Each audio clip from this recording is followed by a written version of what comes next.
Demand ఉన్న వాళ్ళకి మంచి డిమాండ్ వస్తుంది. డిమాండ్ వస్తుంది కాబట్టి అని మనం అందరం కూడా సంతోషపడాలా, రానున్న కాలంలో టీచర్లే దొరకరని బాధపడాలా ఒకసారి మనం ఆలోచించుకోవాల్సిన అవసరం అయితే ఉంది. అంటే ఇలాంటి సమస్యలు, అనేకమైన సమస్యలు ఈరోజు 21st సెంచరీలో మనం ఉన్నాం కాబట్టి ఈ సమస్యలు చాలా చాలా ఉన్నాయి. మీరు ఫీజులు లేదు ఎడ్యుకేషన్ సిస్టమ్ సంబంధించి చెప్పారు. అన్నింటికన్నా చాలా గౌరవమైంది ఏంటంటే నైతిక విలువలు అనేవి పడిపోయి. ఎందుకు పడిపోయి? ఏంటి రీజన్? అసలు మన ఎడ్యుకేషన్ సిస్టంలో ఎక్కడైనా నైతిక విలువలకు సంబంధించిన పాఠాలు ఉన్నాయా? చెప్పండి. మరి పాఠాలు లేకుండా రేపు రానున్న సమాజానికి భావికోవాలని మనం తయారు చేసేటప్పుడు వాడు ఏ విధంగా ఆలోచిస్తాడు? ఈ రోజు కాదు చూడండి, మనం బండి వేసుకొని వెళ్తా ఉంటాం, లేదు కారు వేసుకొని వెళ్తాం, చెప్తాను ఒక్కడు సిస్టమేటిక్ గా డ్రైవ్ చేయట్లేదు. ఎవడు ఇష్టం వచ్చినట్టు మన దగ్గర మన స్కూల్లో సందర్భాలు లేవు, మన కాలేజీలో నేర్పే సందర్భాలు లేవు. కాబట్టి ప్రింటెడ్ పేపర్ ఆ ఎడ్యుకేషన్ సిస్టమ్ లో ఆ రకమైన పద్ధతులు లేకపోవడం. అంటే డ్రైవింగ్ ఒకదానికి. ఇక నైతిక విలువలకు సంబంధించి ఈరోజు చిన్న పిల్లలు 5 years 6 years అమ్మాయిల మీద అగాచ్యం జరుగుతుందంటే ఈ విద్యా వ్యవస్థ ఎటువైపు వెళ్తుంది? నైతిక విలువల గురించి ఎక్కడ మనం ఆలోచిస్తున్నట్లు లెక్క. 5-6 సంవత్సరాల అమ్మాయి మీదనే అగాచ్యం జరుగుతూ ఉంటే, లేదు 70-80 సంవత్సరాల ఏజ్డ్ పర్సన్ మీద అగాచ్యం జరుగుతూ ఉంటే మన విద్యా వ్యవస్థలో ఎక్కడ మనం నేర్పుతున్నాం నైతిక విలువలు? కాబట్టి ఆ నైతిక విలువలు నేర్పే విద్యా వ్యవస్థ మనకు కావాలి. అది ఖచ్చితంగా ఈ గవర్నమెంట్స్, ఏ గవర్నమెంట్స్ వచ్చినా, సెంట్రల్ గవర్నమెంట్ కావచ్చు, స్టేట్ గవర్నమెంట్ కావచ్చు, నైతిక విలువలు నేర్పే ఆలోచన విధానం వచ్చేటట్టు పిల్లల్ని తర్ఫీదు చేయాల్సిన అవసరం. అట్లాగే ఫైర్ యాక్సిడెంట్, రకరకాల ఏంటంటే కూడా కేవలం చదువులు మార్కుల గురించి ఆలోచిస్తున్నారు, మార్పు గురించి ఆలోచించలేదు. విద్యార్థి జీవితం మార్పు గురించి ఆలోచించే విద్యా వ్యవస్థ రావాలి. వచ్చినప్పుడు మాత్రమే సమాజానికి కూడా ఉపయోగపడుతుంది, సమాజంలో కూడా అందరికీ మంచి జరగడానికి అవకాశం ఉంటుంది. దీనికి భిన్నంగా రెండో వైపు ప్రపంచంలో మనం నార్వే కానీ, పోలాండ్ కానీ, ఇలాంటివి ఫిన్లాండ్ కానీ తీసుకుంటే అక్కడ దానికి భిన్నంగా ఉంది విద్యా వ్యవస్థ. ఎట్లా ఉంది అంటే మీ అందరికీ తెలియదు కాదు, 7 years కంప్లీట్ అయ్యాక స్టూడెంట్కి స్కూల్ పంపించరు.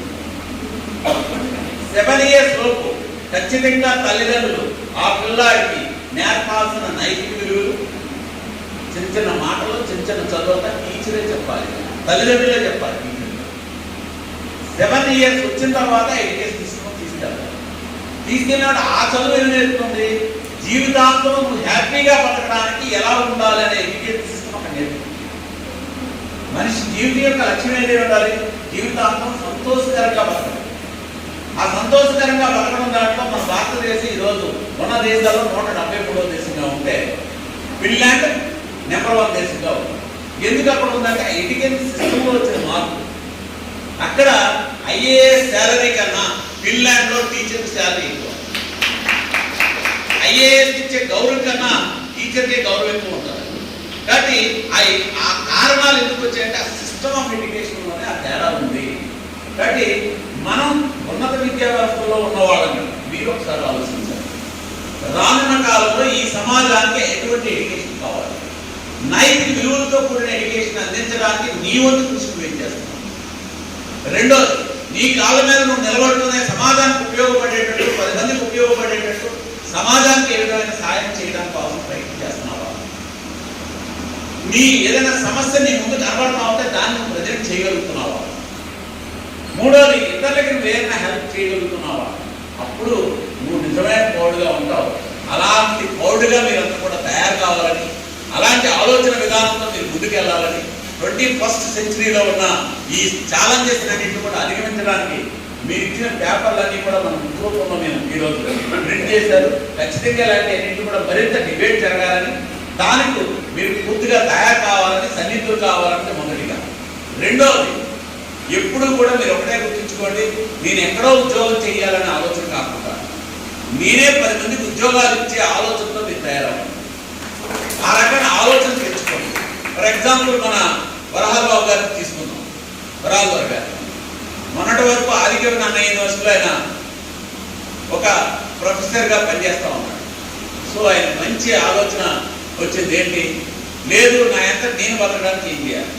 ఇప్పుడే ఎంతో రీసెర్చ్ చేస్తే చెప్తున్నాడు, పార్వతీపురం ఏరియాలో ఒక ఇండస్ట్రీని స్టార్ట్ చేయాలనే ఆలోచన వచ్చింది.